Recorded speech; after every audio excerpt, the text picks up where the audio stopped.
మీ లైఫ్‌లో ఈ గోదావరి బ్యాక్‌గ్రౌండ్ ఎలా ఉపయోగపడింది? నా జీవితమే సార్ ఇప్పుడది. అంటే గోదావరి కుర్రాడిగా పుట్టినందుకు నేను నిజంగా ఇంత అంటే సినిమా సినిమాలో నన్నిప్పుడు ఒక పరంగా జనాలు సార్. మెయిన్ ప్రయారిటీ ఎవరికిస్తానంటే జనాలే సార్.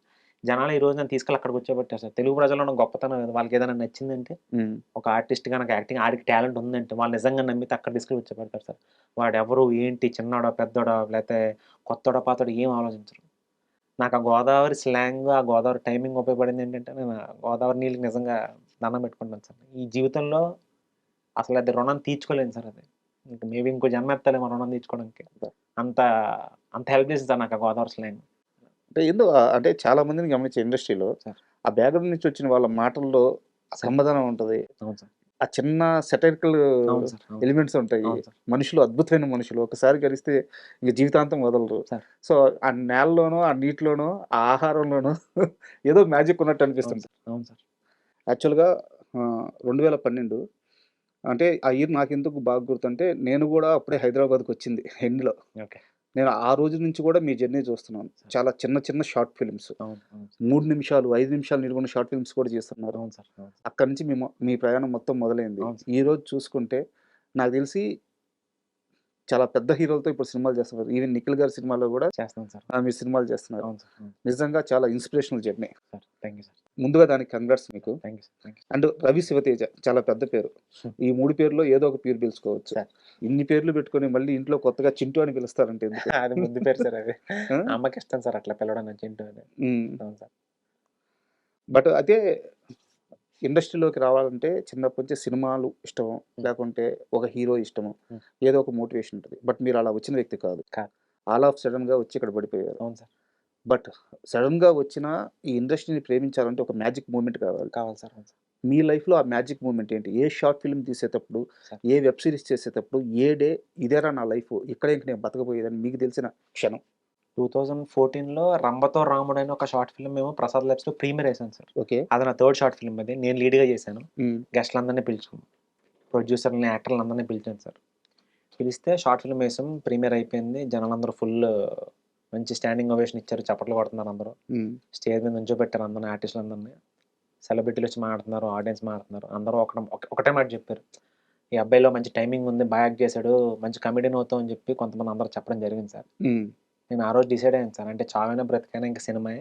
హ్మ్. ఇంకా ఇది తప్ప మనకు వేరే ఏం రాదు. మనలో మ్యాటర్ ఉంది అని తెలుసుకున్న రోజు కూడా 2014లో సార్. హ్మ్. హ్మ్. అయితే మొదటిసారి మిమ్మల్ని ఈ కెమెరా ముందుకు లాగింది హ్మ్. మీ బ్రదర్ అని చెప్పినట్టు నాకు గుర్తు. అవును సార్. ఆ! అభిరామ్ సార్. ఆ! సో, ఇప్పుడు ఆ షార్ట్ ఫిల్మ్‌లో చేసిన వాళ్ళు గాని, మీ బ్రదర్ గాని వాళ్ళందరూ ఇప్పుడు మీతో టచ్‌లో ఉన్నారా? అండ్ వాళ్ళు ఎలాంటి పొజిషన్‌లో ఉన్నారు?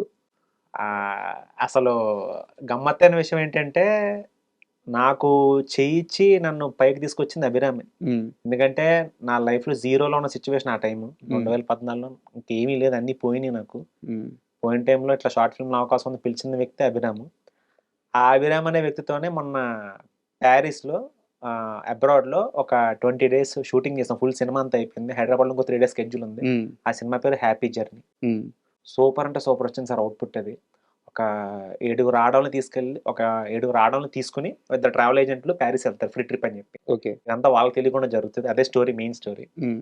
అద్భుతంగా వచ్చింది సార్ అసలు. ప్యారిస్‌లో వాళ్ళు ఎట్లా తప్పు తెలుసుకొని ఎట్లా ఇదంతా అంటే మంచి అంటే ఎవరైతే నాతో షార్ట్ ఫిల్మ్‌లో అప్పుడు నాకు చేయిచ్చి పైకి తీసుకొచ్చారో ఆ మనిషే ఈరోజు ఒక పెద్ద ఆఫర్ నన్ను తీసుకొని ప్యారిస్ తీసుకొనెళ్ళి నాకు ఒక మంచి క్యారెక్టర్ ఇచ్చేసాడు సార్ అందులో. ఆయనకి ఫ్యూచర్ ఫిల్మ్ ఇదేనా? ఇదే సార్ ఫస్ట్ ఫీచర్ ఫిల్మ్. ఇన్ని సంవత్సరాలు పట్టింది. ఇన్ని సంవత్సరాలు పట్టింది సార్. బట్ ఓపికగా ఉన్నారు. అసలు చాలా ఓపిక సార్ మనోడికి. అండ్ ఇదే సమయంలో మీకు అంటే మీరొచ్చినప్పుడు ఒకటి షేర్ జేసుకోవాలనుకున్నాను. సార్. ఇప్పుడు మే 1 తేదీన 'గాయపడ్డ సింహం' అని జెప్పి ఒక మూవీ మన రిలీజ్ 'తరుణ్ కాబోతుంది. భాస్కర్' గారు సార్. ఆ! 'కశ్యప్ దాంట్ శ్రీనివాసన్' ఆ! అవును డైరెక్టర్ అవును. సో, ఆయన గూడా మీ ఫెటిలిటీ నుంచి సేమ్ సార్. వచ్చిన మనోడు ఆ! కూడా యాక్టరును అవును సార్. ఆహా! అవును సార్. 16 సంవత్సరాలు ఆయన కష్టం. అవును సార్. 16 సంవత్సరాలు డైరెక్టర్ అవ్వాలని అలాగే నిలబడ్డాడంట. అవును సార్. అంటే నాకు ఇండస్ట్రీలో స్టార్స్‌ని చూసినప్పుడు గాని, లేదా టెక్నీషియన్స్ చూసినప్పుడు గాని, ఇదంతా ఓకే. వాళ్ళ కష్టం ఒక ఎత్తు. మీ ఫీచర్ ఫిల్మ్స్ కోసం కష్టపడుతూ ఈ షార్ట్ ఫిల్మ్స్, ఈ వెబ్ సీరీస్‌లు చేసే మిమ్మల్ని చూస్తున్నప్పుడు చాలా గర్వంగా, చాలా ధైర్యంగా అనిపిస్తది. సార్. ఎందుకంటే డబ్బునొదిలేస్తారు. అవును సార్. సక్సెస్‌నొదిలేస్తారు. అవును సార్. లైఫ్‌లో అచీవ్‌మెంట్స్ పెద్ద పెద్ద గోల్స్ అన్నీ వదిలేస్తారు. అవును సార్. Cinema, cinema, cinema. దీని ఒక్కదాని కోసమే బతుంటారు. మీరనే కాదు సార్. మీరు సార్ గాని, ప్రసాద్ భాయ్ చాలా గారు మంది గాని, సార్. మిగతా ఎనీ ఆర్టిస్ట్ అవును సార్. అలా కేవలం మీ ఫెర్టిలిటీలో ఉన్న వాళ్ళని చూసినప్పుడు నాకు చాలా అదొక రకమైన ధైర్యం వస్తది. వీళ్ళు సినిమా కోసం అన్నీ వదిలేసి హ్యాపీగా బతుకుతున్నారు. సో, ఒక లక్ష్యం కోసం ఏ మనిషి అయినా ఎందుకు బతకలేరు అనిపిస్తదనమాట. అవును సార్. అవును సార్. సో, మీరు బీటెక్ స్టూడెంట్. అవును సార్. ఎందుకు చేశారు బీటెక్? చిన్నప్పటి నుంచి ఏంటంటే డ్యాడీ నువ్వు ఇది అవ్వాలి అని ఏ రోజు నన్ను ప్రెషర్ చేయలేదు సార్ నన్ను. నువ్వు ఇదే అవ్వాలి, ఇది చదవాలి అని చెప్పి ఏ రోజు నన్ను ప్రెషర్ చేయలేదు. Always go with the flow. హ్మ్. నేనెప్పుడు చిన్నప్పుడు నాన్న ఇదే చేయాలని చెప్పి నన్నెప్పుడు ప్రెషర్ చేయలేదు. నాకు ఏదొస్తే అది తీసుకుంటూ పోయాను సార్. అలానే బీటెక్ కూడా అందులో వచ్చింది. బీటెక్ చేశాను సార్ అంతే సార్. అంటే ఇది అవ్వాలని నేనెప్పుడు ఏదో అనుకోలేదు సార్ నేను. హ్మ్. అలా అనుకున్నది ఏంటంటే ఏదన్నా ఉందంటే సినిమాయే సార్. మీరు గుడ్ స్టూడెంటా? అవును సార్. బానే చదువుకున్నాను సార్. బట్ ఒక చిన్న పరాజయం, ఒక చిన్న ఎదురు దెబ్బ తగిలిందక్కడ జాబ్ కోసం ఎళ్ళేటప్పుడు. అవును సార్. ఎన్ని లక్షలు నష్టపోయారు అప్పట్లో?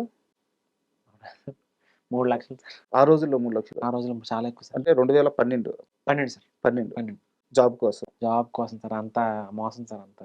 హ్మ్. మేమసలు ఎక్స్‌పెక్ట్ చేయలేదు సార్. పాపం నాన్న కూడా ఏమనలేదు సార్ పాపం నాన్న కూడా లాస్ట్‌కి నన్ను. నా కొడుకే కదా! నా కొడుకుని పెట్టుకున్నాను కదా! అనుకున్నాను కానీ, ఈ రోజు ఆయన ఎప్పుడు బాధ చెప్పాడు కాదు సార్ నాకసలు. హ్మ్. ఆయన he is a great man sir అసలాయన. సో, ఇంకా ఆ మోసంతో మీకు ఆ ఫీల్డ్ మీద విరక్తొచ్చిందా? లేకుంటే ఎందుకు మళ్ళీ అటువైపు తిరిగి చూడలేదు? అంటే ఎక్కడికెళ్ళినా కూడా నాకు అలా డెడ్ ఎండ్‌లే పడేవి సార్ నాకు. అంటే ఉద్యోగం విషయంలో. హ్మ్. ఇన్ టర్మ్స్ ఆఫ్ జాబ్ విషయంలో అయితే ఎప్పుడు నాకు ఎక్కడికెళ్ళినా కూడా డెడ్ ఎండే కనిపించేది. హ్మ్. అంటే వచ్చేది కాదు. కరెక్ట్‌గా ఆ టైంలో జాండీస్ రావడమో, లేకపోతే ఇంటికి రావడమో, లేకపోతే అక్కడి నుంచి లేకపోతే ఇక్కడేమన్నా జాబ్ చేస్తే కంపెనీ ఐపీ పెట్టడం. ఎక్కడికెళ్ళినా కూడా జాబ్ కుదిరేది కాదు సార్. హ్మ్. ఇదేంట్రా మనం ఎక్కడికెళ్ళినా అంటే జాబ్ చేసే యోగం లేదా? హ్మ్. నాకే అనిపిచ్చేది మనకు జాబ్ చేసే యోగం లేదా అని.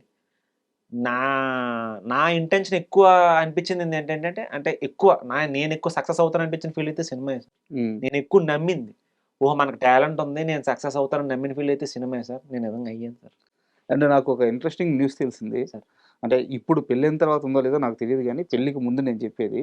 ఆహ్, మాక్సిమం బాధ ఎంతున్నా హైదరాబాద్‌లో భరిస్తారు. సార్.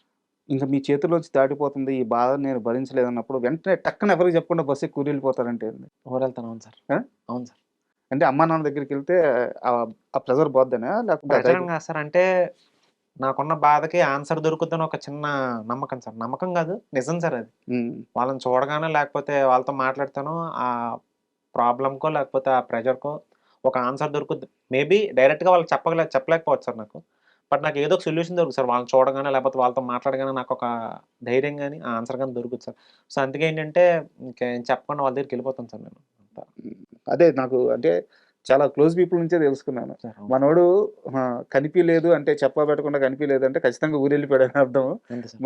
మళ్ళీ మీరే వచ్చేస్తారంటగా? మళ్ళీ వచ్చేస్తాను సార్. ఏం లేదు సార్. అక్కడంతా వాళ్ళతో డిస్కషన్ అంతా అయిన తర్వాత వాళ్ళతో మాట్లాడుకొని హ్మ్. అంతా క్లియర్ చేసుకొని వచ్చేస్తాను సార్. హ్యాపీగా వస్తాను సార్.